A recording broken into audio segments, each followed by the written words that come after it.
जय Bharat. Class 12th का physics हम लोग पढ़ रहे हैं, जिसमें से हम लोगों ने 3 लेक्चर को कंप्लीट कर लिया है। इन 3 लेक्चरों में जो जो हमने टॉपिक पढ़े हैं उस पर आज हम लोग क्वेश्चन करेंगे।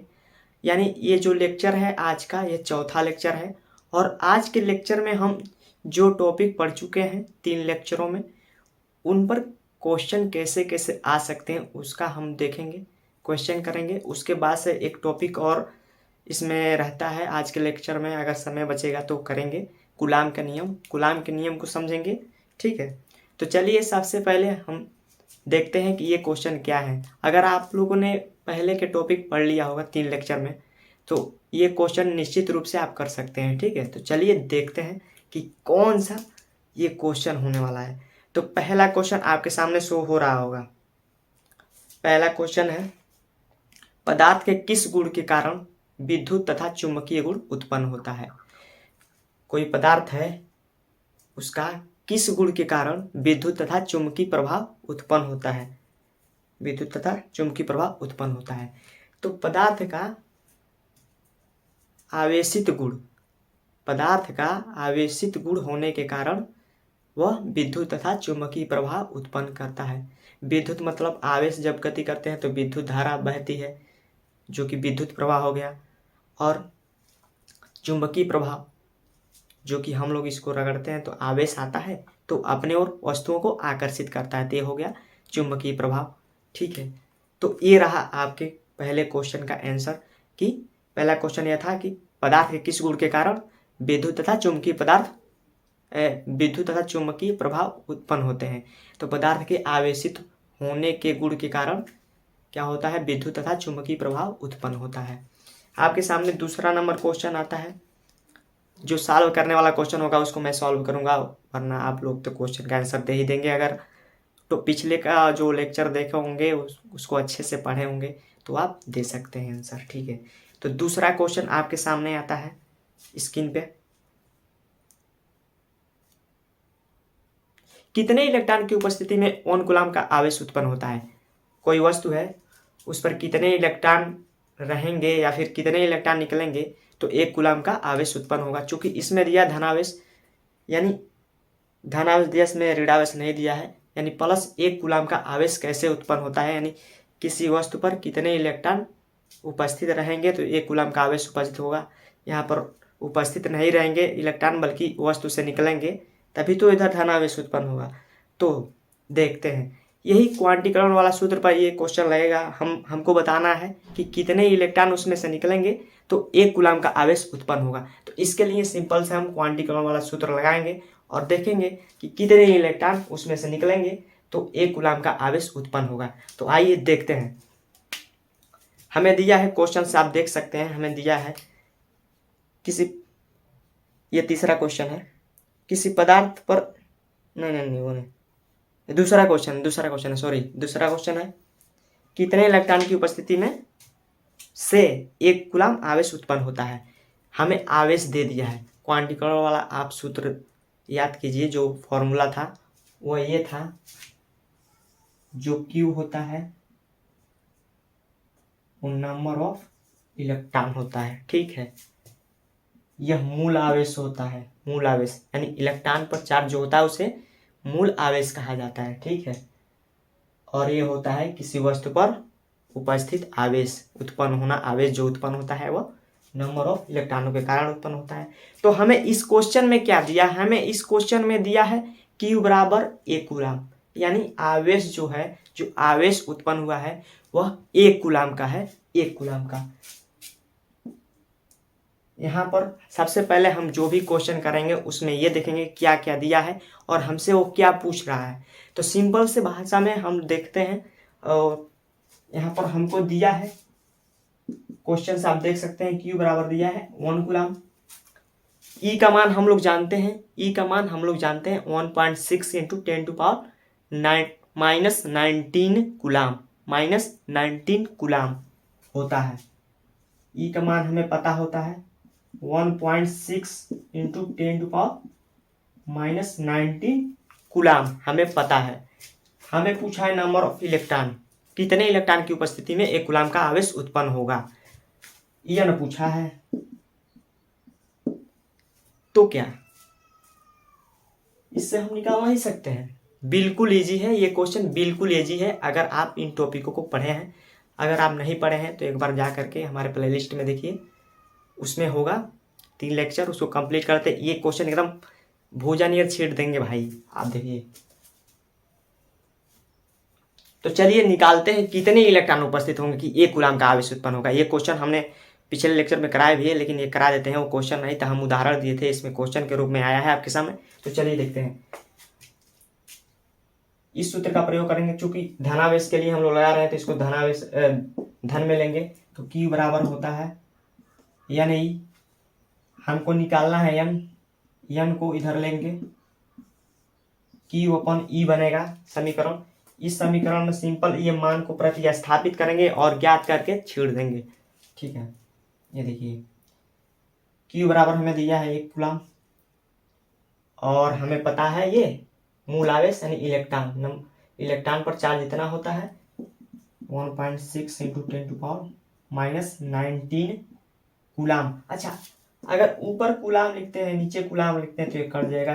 इसको लिखने से और ना लिखने से कोई फायदा नहीं है, तो इसको नहीं लिखते हैं, इधर n है।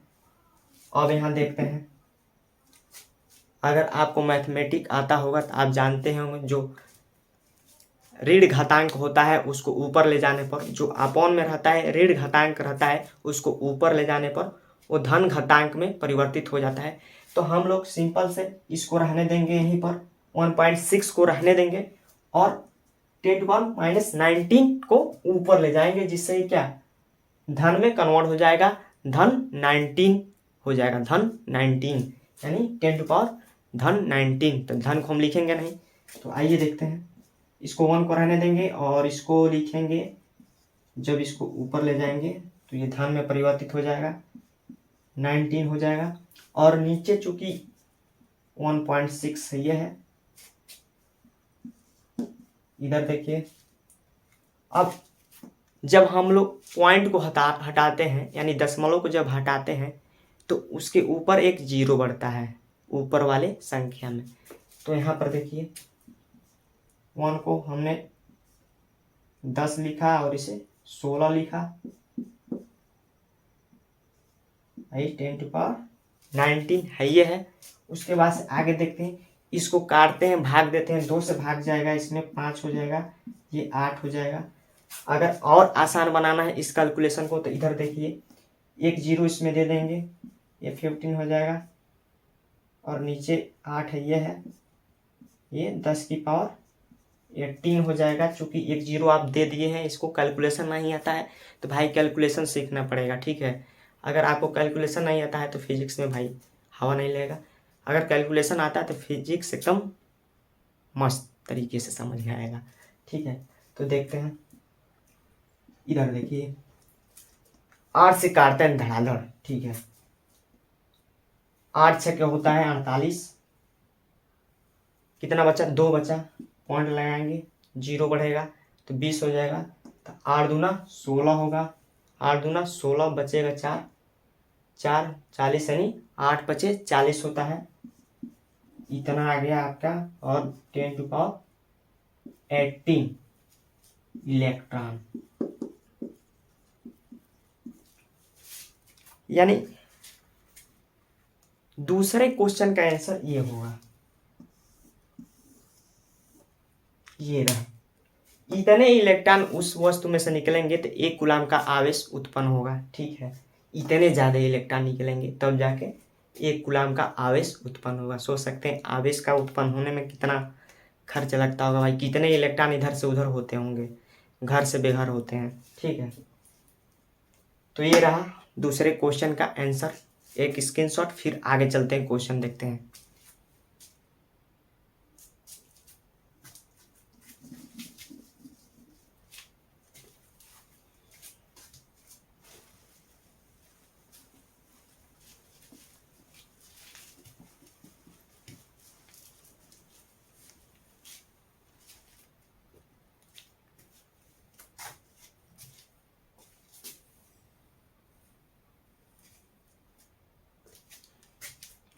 अब तीसरा क्वेश्चन क्या है हम देखते हैं। किसी पदार्थ पर इलेक्ट्रॉनों की कमी से कौन सा आवेश उत्पन्न होता है? ये देखो भाई, किसी पदार्थ पे इलेक्ट्रॉनों की कमी से कौन सा आवेश उत्पन्न होता है? तो सिंपल से, अगर किसी वस्तु में से इलेक्ट्रॉन, ये देखिए एक बार और पढ़ते हैं इसको, किसी पदार्थ पर इलेक्ट्रॉनों की कमी से, कमी यानी उसमें से इलेक्ट्रॉन निकल जा रहे हैं, तो किसी वस्तु पर इलेक्ट्रॉनों की कमी से धनावेश उत्पन्न होता है। क्या होता है? धनावेश उत्पन्न होता है। क्यों? क्योंकि इसमें से जब इलेक्ट्रॉन निकल जाता है तो इसमें प्रोटॉनों की संख्या बढ़ जाती है, जिसके कारण इस पर धनावेश उत्पन्न हो जाता है। तो तीसरा क्वेश्चन का आंसर होगा धनावेश, यानी किसी वस्तु पर इलेक्ट्रॉनों की कमी के कारण धनावेश उत्पन्न होता है। तो इस तरह से तीसरा क्वेश्चन भी संपन्न होता है। और चौथा क्वेश्चन है आपके सामने शो हो रहा होगा, किस प्रकार के आवेश एक दूसरे को प्रतिकर्षित करते हैं? ये देखिए, किस प्रकार के आवेश एक दूसरे को प्रतिकर्षित करते हैं? तो समान आवेश एक दूसरे को प्रतिकर्षित करते हैं। कैसे?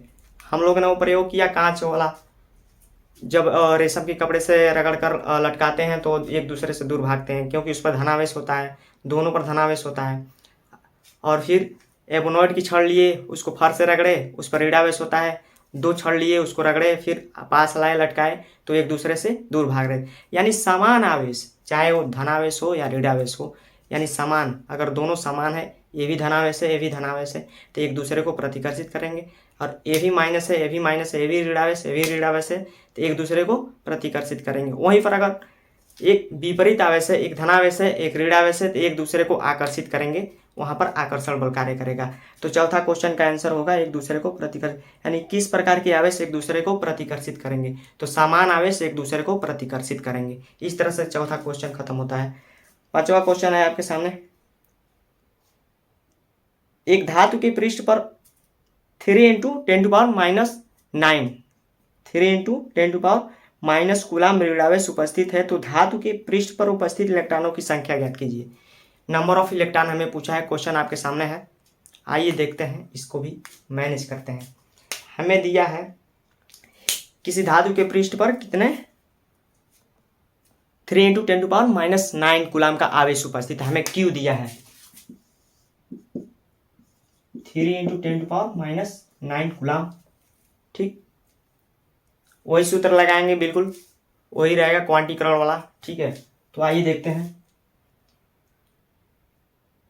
हमें ई पता है, सूत्र इधर लिख रहे हैं, यानी होता है,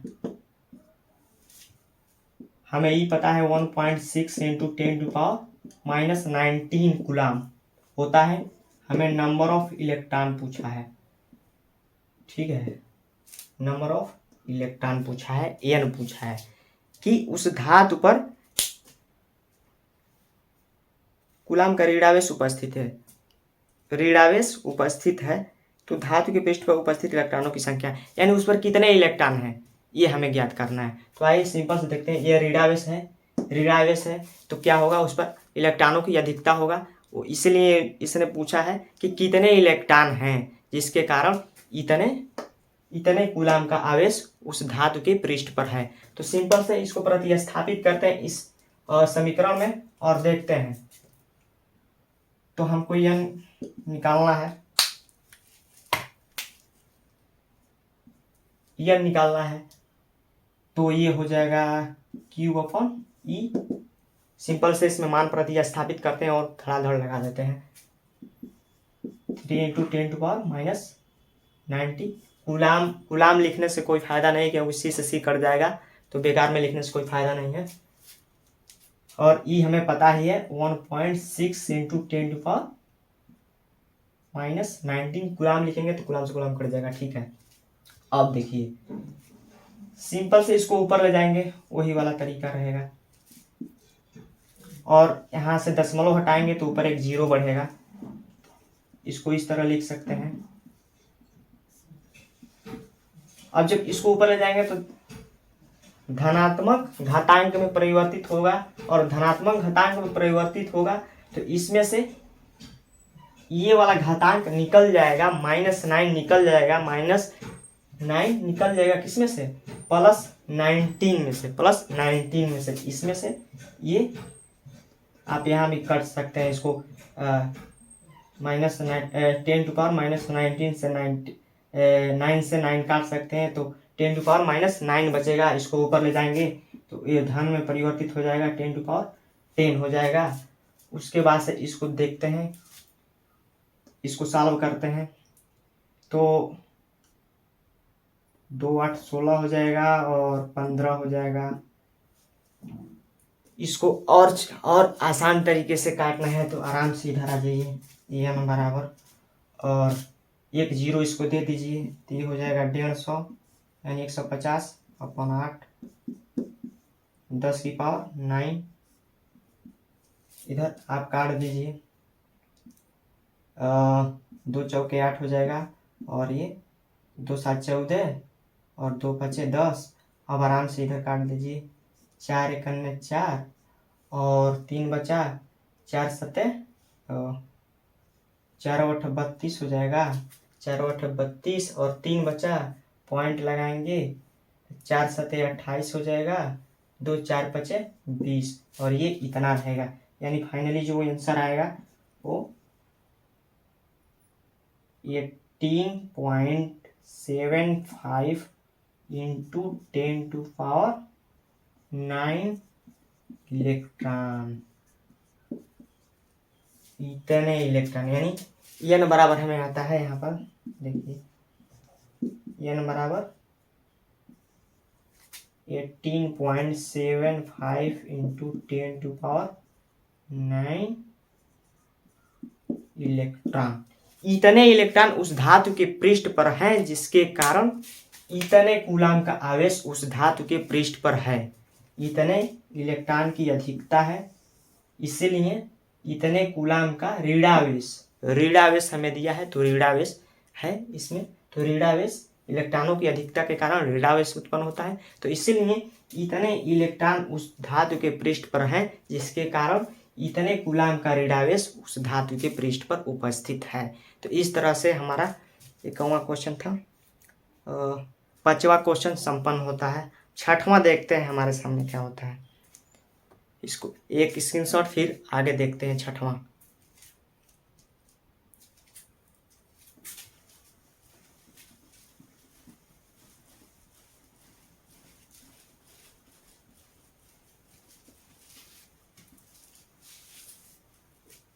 केवल आवेश के क्वांटीकरण पर ही ये सवाल आ रहे हैं, क्या बात है भाई। अगर आप पढ़े होंगे आवेश का क्वांटीकरण तो आराम से लगा सकते हैं यार, इसमें कोई बड़ी बात नहीं है। और आंसर भी देख लीजिएगा उसमें, और पॉइंट इधर उधर करेंगे सुपर 10 हो जाएगा, ठीक है। तो आंसर उसमें आपके क्वेश्चन में दिया होगा जो शो हो रहा था उस पर डिस्प्ले पे। 6वां क्वेश्चन देखते हैं। वस्तु पर आवेश की उपस्थिति को ज्ञात करने के लिए किस युक्ति का प्रयोग करते हैं। कोई वस्तु है, 1 मिनट 1 मिनट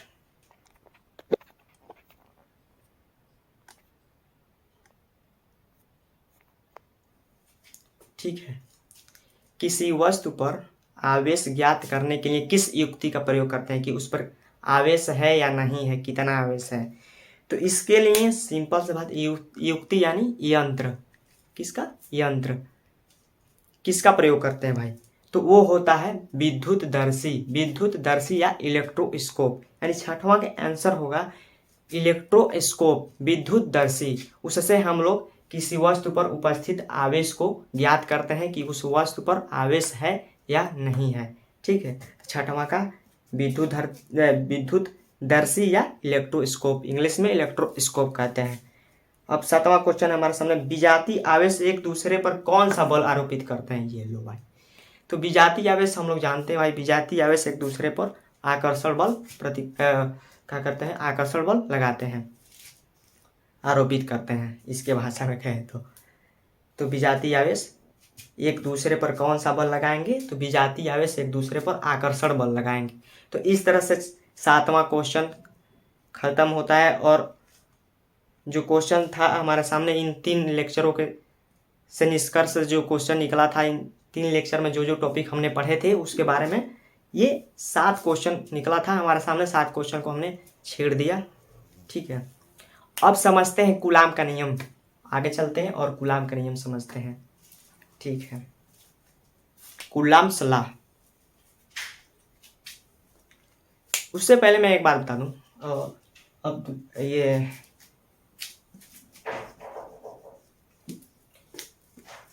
तो कूलाम नियम की आवश्यकता क्या हुई, कि क्यों कूलाम नियम को लाया गया। तो कूलाम नियम को लाने से पहले क्या हुआ कि हम लोग जानते हैं कि जब दो आवेश एक दूसरे के पास रहते हैं या फिर दो आवेशों को एक दूसरे के पास ले जाया जाता है तो उनके बीच एक प्रकार का बल कार्य करता है जो आकर्षण या प्रतिकर्षण प्रकृति का हो सकता है।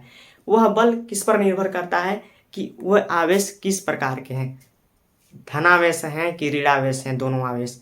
तो अगर धनावेश दोनों होंगे तो उनमें प्रतिकर्षण होगा, या फिर ऋणावेश होंगे दोनों तो प्रतिकर्षण होगा, अगर विपरीत आवेश रहेंगे तो आकर्षण होगा। तो ये देखा गया कि इनके बीच हम तो जानते हैं भाई कि बल लग रहा है, लेकिन ये बल होगा कितना, इसका परिमाण कितना होगा। हाँ, बल का मात्रा क्या न्यूटन होता है, तो 5 न्यूटन लगेगा, 10 न्यूटन लगेगा। कैसे हम लोग ज्ञात करें कि इनके बीच कितना बल लग रहा है, सिंपल सी बात है। तो इसके लिए सामने आई कूलाम ने बताया कि हम कुछ नहीं, हम बताएंगे कि इनके बीच कितना बल लगेगा, इनके बीच कितना बल लगेगा। उन्होंने कुछ समीकरण दिए, उसको मैं अभी डेरिवेशन करूंगा, उसके में हम देखेंगे। समीकरण दिए, उसी समीकरण का प्रयोग करके दो बिंदु आवेशों यानी दो आवेशों के बीच उस बल को ज्ञात करते हैं। अच्छा, जो ये बल होता है जो दो आवेशों के बीच लगता है उसे जो आकर्षण या प्रतिकर्षण होता है उसका नाम ये होता है स्थिर विद्युत बल। यानी दो आवेशों के बीच जो बल लगता है उसको हम लोग कहते हैं स्थिर विद्युत बल, या फिर कूलाम का नियम जब आ गया तो इसको नाम दिया गया कूलाम बल। स्थिर विद्युत बल भी कह सकते हैं, कूलाम बल भी कह सकते हैं। ठीक है, तो चलिए देखते हैं कूलाम नियम क्या होता है। तो कूलाम ने क्या किया कि हमें पता है कि दो आवेश जब एक दूसरे के पास आते हैं तो उनके बीच बल लगता है। तो उन्होंने सिंपल से दो आवेश लिया, मानते हैं वो आवेश Q1 और Q2 है, क्योंकि आवेश को हम लोग Q से डिनोट करते हैं, तो Q1 और Q2 लेते हैं। ठीक है, यहाँ पर हमारे सामने Q1 और Q2। उन्होंने क्या किया, दो आवेश लिए Q1 और Q2, और फिर उन्होंने कहा कि आखिर उनको मतलब उनको जब पास लाया, सटाया नहीं जाएगा, पास लाया जाए तब तभी तो बल लगेगा। तो पास लाया जाए तो उनके बीच क्या दूरी है, तो उन्होंने क्या किया कि उनको r दूरी पर रखा। उन्होंने माना कि उनके बीच की दूरी जो है वो r है, बीच की दूरी r है। उन्होंने r दूरी पर दो आवेशों को रखा और बल को निकाला। कैसे निकाला, उन्होंने जब निकाल लिया उसके बाद से समीकरण को प्रस्तुत किया। उन्होंने इससे जो निष्कर्ष निकला कि r दूरी पर दो बिंदु आवेशों को रखने पर उनमें कौन सा बल, कैसा बल कार्य करता है और उसका परिमाण कितना होगा, तो वो उन्होंने बताया जो बल होगा, बल को फोर्स कहते हैं, F से डिनोट करेंगे। और इस समीकरण को ध्यान से देखिएगा, एग्जाम के लिए बहुत ही आवश्यक हो सकता है। तो देखते हैं, तो जो फोर्स होता है यानी जो बल होता है, उन्होंने निष्कर्ष निकाला। ये सारा प्रयोग करके उन्होंने जो निष्कर्ष दिया वह दो समीकरणों के रूप में दिया। दो समीकरण से उन्होंने कम्युनिकेशन करके एक समीकरण निकाल दिए। ठीक है, तो उनका पहला जो समीकरण था वो ये था कि दो बिंदु आवेशों के बीच लगने वाला बल, फोर्स, दो बिंदु आवेश बिंदु के रूप में मानते हैं, दो बिंदु आवेशों के बीच लगने वाला बल जो होगा वो इन आवेशों की मात्राओं के गुणनफल के समानुपाती होगा। इन दो आवेशों के मात्राओं यानी ये कितने कूलाम का है, ये कितने कूलाम का है, वो मात्रा होगा यानी परिमाण, यानी मात्राओं के गुणनफल के समानुपाती होगा। अगर समानुपाती आपको नहीं पता है तो 10th में पढ़े होंगे, 11th में पढ़े होंगे, नहीं पढ़े हैं तो यहाँ पर देखिए समानुपाती। समानुपाती का चिन्ह ये रहता है। समानुपाती मतलब अपॉन में नहीं आएगा, व्युत्क्रमानुपाती आपको पढ़ाएंगे, भी देखेंगे आगे। तो समानुपाती क्या होगा, दो बिंदु आवेशों के बीच लगने वाला बल उन आवेशों के मात्राओं के गुणनफल के समानुपाती होता है, यानी Q1 इंटू Q2। उन्होंने पहला समीकरण ए दिया, उसके बाद से उन्होंने एक और बताया, अब दूरी को लिया। इसको तो ले लिए, ये आवेश को ले लिए, अब दूरी को लिए, दूरी को कैसे मैनेज किए वो देखते हैं। तो उन्होंने फिर बताया कि जो बल कार्य करेगा दो बिंदु आवेशों के बीच, अगर वो r दूरी पर हैं तो जो बल कार्य करेगा, जो फोर्स होगा, वो उनके बीच के दूरी के वर्ग के व्युत्क्रमानुपाती होगा। व्युत्क्रमानुपाती यानी उल्टा। एक मिनट,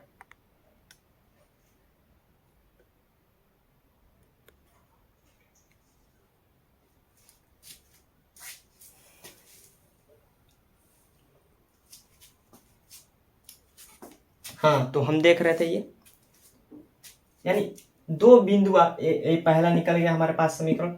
दो बिंदु आवेशों के बीच लगने वाला बल, उन्होंने दूसरा बताया, पहला तो बता दिया, और दूसरा बताया कि दो बिंदु आवेशों के बीच लगने वाला बल उनके बीच के दूरी जो r है, उनके बीच के दूरी के वर्ग के व्युत्क्रमानुपाती।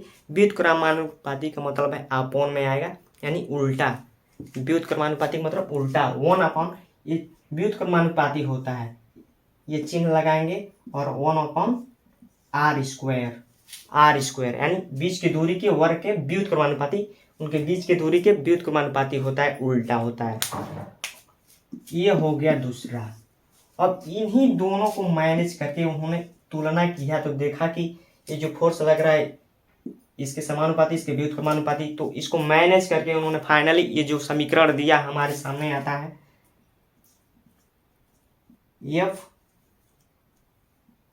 ये चिन्ह लगेगा, समानुपाती, अनुक्रमानुपाती, व्युत्क्रमानुपाती जो भी है चिन्ह लगेगा, और इधर से हम लोग मैनेज करेंगे Q1 इंटू Q2 अपॉन, ये देखिए ये r² नीचे आ जाएगा। अब यदि आपको पता है कि इस जो ये चिन्ह होता है, इसको जब हटाते हैं तो एक नियतांक प्रतिस्थापित होता है, और इसमें जो नियतांक होगा उसको हम लोग k से डिनोट करेंगे, k से लिखेंगे, और उस नियतांक को कहा जाता है स्थिर विद्युत नियतांक। स्थिर विद्युत नियतांक बोला जाता है, या फिर स्थिर विद्युत की नियतांक। हम लोग जब इस चिन्ह को हटाएंगे तो जो F बराबर बनेगा वो k Q1 into Q2 upon r², जहां k जो है वो नियतांक है, एक नियतांक है जिसे स्थिर विद्युत नियतांक कहते हैं। ओके,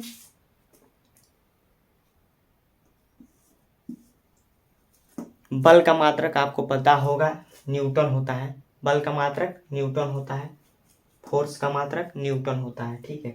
अब इस k का मान भी होता है, और k का जो मान है, यानी k उनके बीच लगने वाले जो बल होगा, जो आवेशों के बीच जो बल लगेगा उस पर भी निर्भर करता है। ये k देखिए सीधे में है, और आवेशों की मात्राओं पर, उनके बीच की दूरी पर भी निर्भर करता है। तो देखते हैं इसका मान कितना होगा। तो इसका मान सिंपली यहाँ पर देखते हैं, इसका मान वो ज्ञात किया गया है, वो है आपके बुक वगैरह में दिया गया होगा।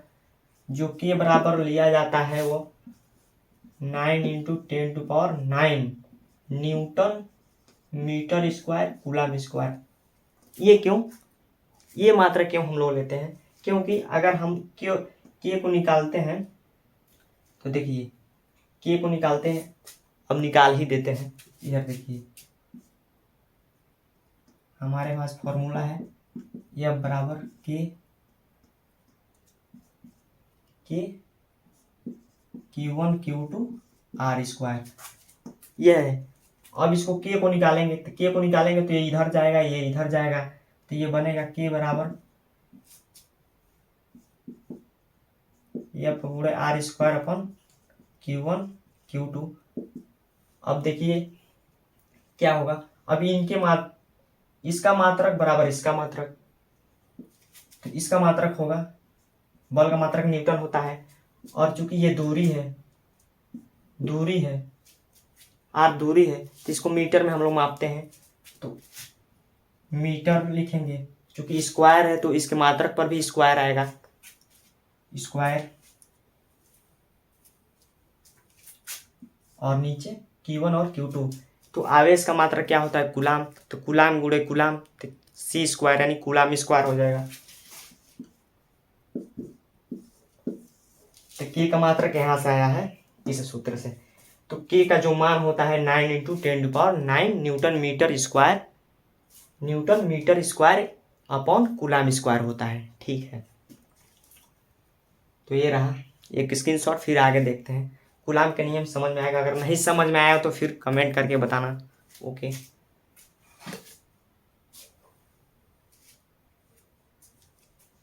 अब देखते हैं अब क्या पढ़ना है भाई। हमने इधर कुछ पॉइंट बनाए, किसको पढ़ेंगे। प्रश्न कर लिए हम, कूलाम का नियम भी, मात्रक भी जान गए, स्थिर विद्युत नियतांक भी जान गए। जैसे के से जो ये चिन्ह हटाते हैं तो एक नियतांक आता है, उसे स्थिर विद्युत नियतांक कहते हैं। ये भी हो गया। के का मान भी हम बता दिए कि 9 × 10⁹ newton metre square upon coulomb square होता है। अच्छा, के का मात्रक निकालना, के का मात्रक निकालना भी हमने सिखा दिया इधर इसी सूत्र से, वो भी सिखा दिया। अब देखते हैं। हाँ, अब अगर क्या होगा कि जो आवेश रखे हैं वो दोनों समान होंगे तब क्या होगा भाई। यानी मान लीजिए कि दोनों समान है, उन पर क्या उनका परिमाण जो होगा, उनका जो मात्रा होगा वो 1 कूलाम का होगा। इधर भी 1 कूलाम का है, इधर 1 कूलाम का है। तो उनके बीच किस तरह बल कार्य करेगा। ठीक है, इसको मिटाते हैं।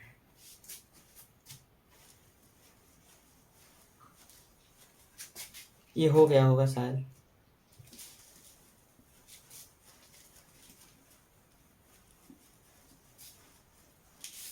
वीडियो लंबा हो रहा है। एक है ये वाला करके उसके बाद वीडियो को बंद करते हैं भाई, बहुत ज्यादा लंबा हो गया। तो अगर जो दो बिंदु आवेश हम लिए थे, जो 2 बिंदु आवेश लिए थे, अगर वह 1 कूलाम हो, इधर भी 1 कूलाम हो, और इनके बीच की दूरी 1 मीटर हो, तो क्या होगा भाई, कितना बल कार्य करेगा। तो हम लोग देखते हैं, जो यह बराबर फॉर्मूला होता है वो क्या होता है, के Q1 Q2 upon R square. तो Q1 भी 1 है, Q2 भी 1 है, R भी, ये दूरी जो है वो 1 है। और के का मान हमें पता है 9 × 10⁹ न्यूटन मीटर स्क्वायर बटे कूलाम स्क्वायर। तो ये यहाँ पर प्रतिस्थापित करते हैं, 9 × 10⁹ और इंटू 1 × 1 लिखिए, चैनल लिखिए, 1 स्क्वायर। इधर जो फोर्स निकल के आएगा वो ये आ जाएगा 9 और इंटू 10⁹ कितना निकलेगा भाई, इधर देखिए, न्यूटन। इतना बल लगेगा। यानी अगर 2 आवेश जिनका परिमाण 1 कूलाम है, तो उनके बीच जो बल लगेगा वह इतना न्यूटन का लगेगा। 9 × 10⁹ न्यूटन का बल कार्य करेगा उनके बीच। अगर दोनों आवेश क्या है कि दोनों आवेश का मान एकांक है, यानी इसका भी 1 कूलाम आवेश है, इसका भी 1 कूलाम आवेश है, और दोनों के बीच की दूरी जो है वो भी 1 मीटर की दूरी है। यानी 1 मीटर की दूरी पर 1 कूलाम का आवेश रखा है, तो उनके बीच कितना बल कार्य करेगा, उनके बीच बल कार्य करेगा इतना, 9 × 10⁹ न्यूटन। ठीक है, तो इस तरह से इतने टॉपिक को इसमें हम लोग लिए।